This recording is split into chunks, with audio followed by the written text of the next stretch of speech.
now to this stretch of games for the Kraken before this winter holiday break of sorts, right? So um, they've got home game against Ottawa to close out this four-game homestand. That's all against Atlantic Division teams.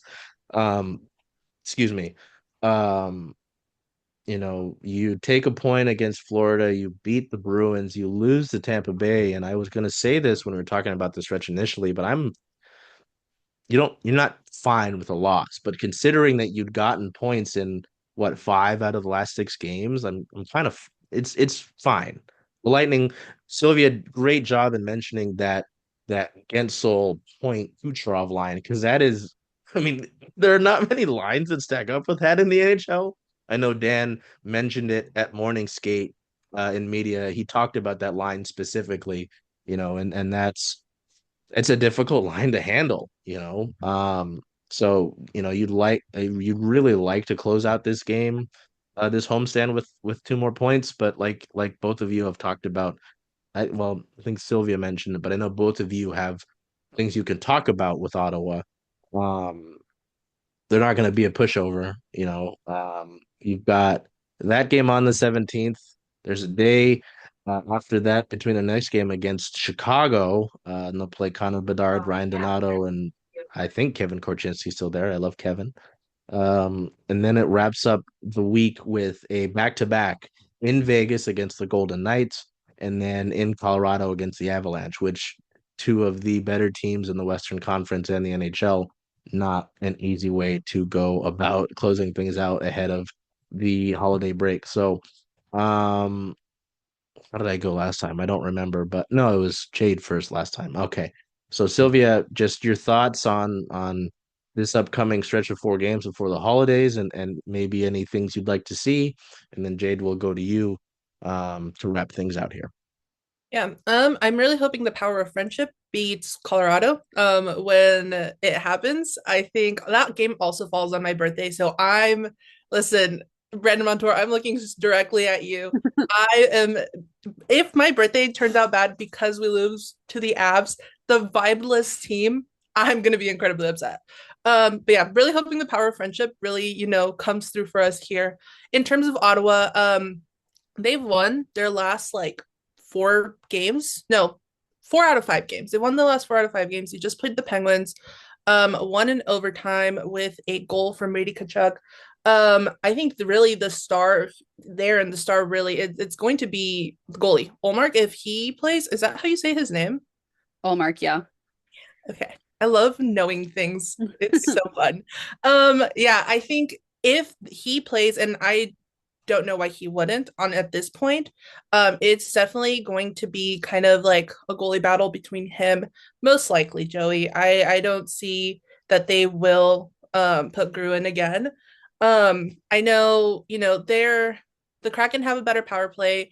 I think they also have a better like face-off percentage. On paper, they are a better team, the Kraken, that is. Mhm. But the they have Olmark. They kind of have Brady Kachuk. It's just um it's kind of a up in the air thing. I know that I think the last time they played the Ottawa shut the Kraken out 0-3.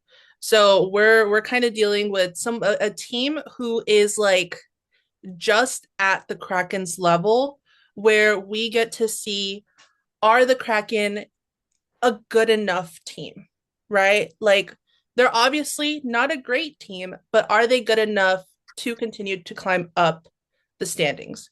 I think Ottawa is a really, really good litmus test for that. Um, yeah, I'm excited. Also, like Trapper Hat Day, excited for that. I will not be there, but I love watching people get things. Big passion of mine. Same. The litmus test is a chef's kiss way of explaining that. What can I say? Um, yeah, this upcoming road trip, I don't know. Vegas is one of those teams that they really go either way. They're either really good or really bad.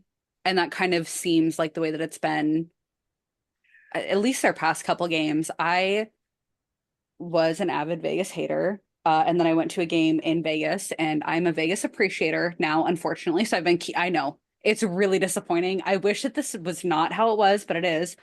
So I've been kind of keeping up with them a little bit more, and they seem to either be really, really good or really, really bad. There's no in between. It's kind of like the Kraken, where they're playing phenomenally, or they're playing like they've never played hockey before. Um, so I'm a little bit nervous, excited, I don't know, to see how that goes. The game against Ottawa is going to be a game, I'm sure. And Yes. then Chicago, I don't really have a whole The lot of must opinion game. on.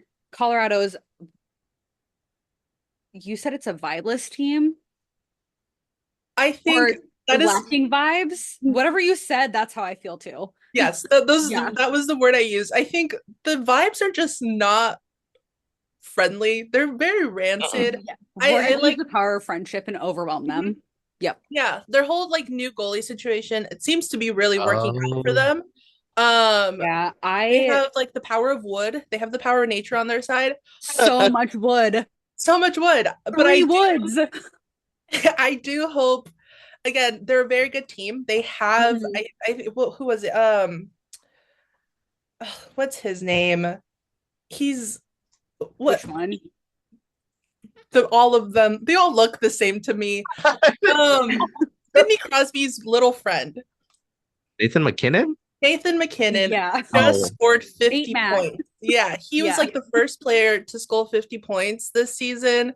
Oh. Obviously, he's insane. But the thing that the Avs have is that they can rely on like three players. And those Hmm. are the three players that are really dragging this team through like the season, especially with the goalies that they had before. Um, that doesn't mean that these three players aren't a danger to the Kraken Yep. because the Kraken are the Kraken. So again, really, really, really hoping for this power of friendship, you know, for the power of brotherhood to really come through on this Yeah. game. I just like I seeing Nathan McKinnon angry. Me too. It's So really funny. scary. He scares me. I agree. Yeah. Yeah.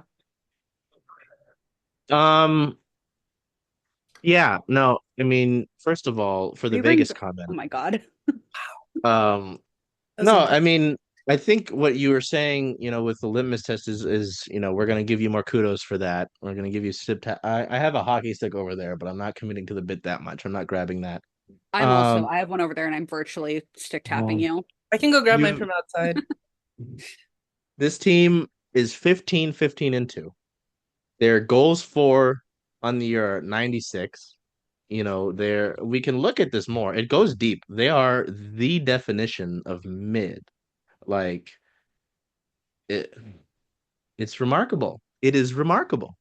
Um, so yeah, I mean, it's gonna be, and unfortunately, they were in a similar situation. They weren't as definition mid last year. Um, but we get to close to the trade deadline, and you're like, well, what are we doing here? Because, is it, am I gonna push my chips in, maybe get something else? I mean, again, you've got Jordan Eberle on the shelf for a little bit. We're Um, also 5 days away from the trade freeze, which yes. lasts from the 20th to the 27th, which I know that that's the time where a lot of GMs start talking Oh and yeah. planning So things. So it's like you really do have to learn about yourself through this month and then in January, and picking up these points to begin this month against good teams is a great sign. I'm encouraged by that, but you know,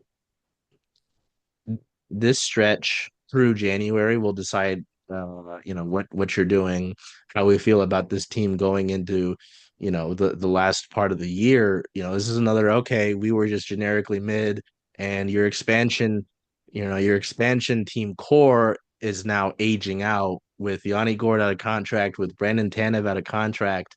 Do those guys make it to the end of the year, or do they get sold off to a cup contender?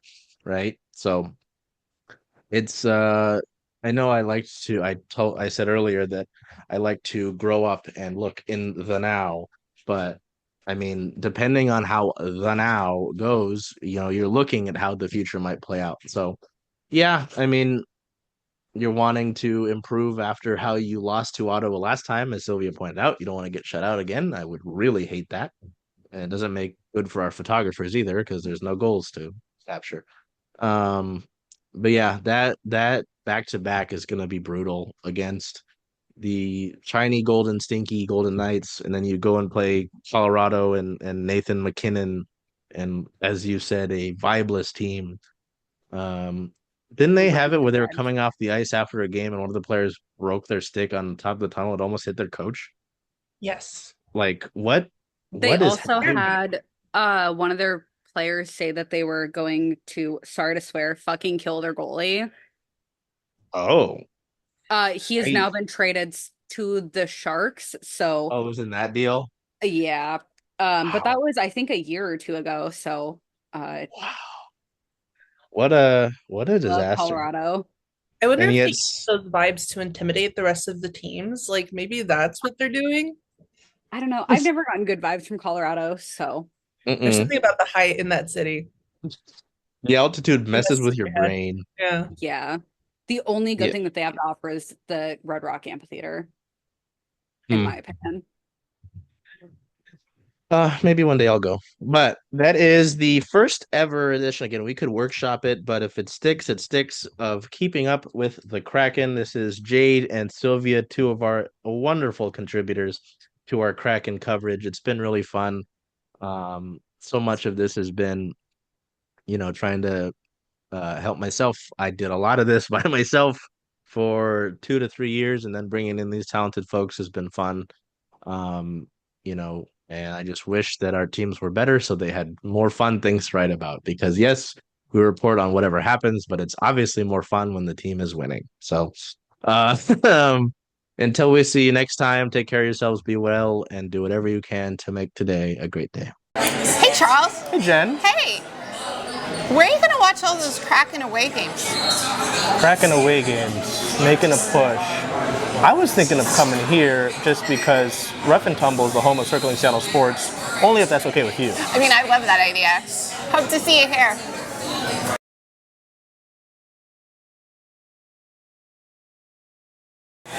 Hello there, everybody. Charles Hamaker here with Circling Seattle Sports. I'm joined by Jen Barnes of Rough and Tumble that we happen to be at right now. Yeah. Jen, why don't you talk to me a little bit about what we're announcing today, which is our partnership. I'm so excited about this. First of all, I just want to say thank you. I think all of us here at Rough and Tumble are big fans of what you and your team at Circling Seattle Sports does. And so, I know you know this, but when you came to me with this idea, it just seemed pretty natural. And it's not just me. I think a lot of people in the sports community in Seattle also really respect you and your team. So it's exciting to kind of see these two things melding together, and we're really excited to start implementing some of the things and then hopefully seeing you guys a little bit more often. Yeah, and so with what Jen says about seeing us more often, we've got a few things in the works, but you'll see watch parties here. We'd like to do a few different of our community drives, which you'll hear about here in a little bit from now. We've got to make our announcements one at a time. I can't drop everything. Not everything Right. all at once. But this has been a home for a lot of our team, whether it's myself, our friend, our photographer Liz is behind the camera. Liz is here often, so our team has kind of adopted this place kind of like our own since I saw you at our soft launch. So, it's been great to have that support. And in a lot of ways, and part of the reason I wanted to do this was the Rough and Tumble embodies a lot of what Circling Seattle Sports wants to do. Obviously with women's sports, with the storm and the rain, but just being, having the game on, every game on. Yep. How much of that, did you see a line kind of even before this idea was mentioned when I first met you? I think it's always felt like that. I mean, you and your team were here on opening night, and you just feel like you're part of the space, so it felt like really natural. And the fact that you actually cover all of the sports really makes your group stand out. So you are always covering all the rain games, all the storm games. You'd have women's softball, you'd have women's basketball, you'd have women's hockey. We love it. So all of those things, and obviously passionate M's fans, passionate Hawks fans, and passionate Kraken and Sounders fans. So really, from our perspective, those two things meshed really well. So, I mean, you heard it from Jen herself, but this will be our home for all of these events, whether it's you can't make it to these games at home, we're always going to direct you to Rough and Tumble, and obviously the games on the road as well. All these, I mean, we're talking about the rain, they've got their schedule out finally, Yeah, yep. but this will be our home for that. Great. The Storm games on the road, this is our home. Yeah. For all intents and purposes. I love it. And when I mentioned it to Jen, when I first had this idea come up, I had this idea come up wearing a pink wig. Yes, you did. Ahead of Megan Rapinoe's final regular season home game for the Reign this past year. Yeah. I told her it's because I wanted this to feel genuine. Yep. I wanted a connection to feel genuine, and it does. Yeah. So that's what this is. Rough and Tumble is the home of Circling Seattle Sports, and I'm so excited to finally announce this partnership. I can't wait.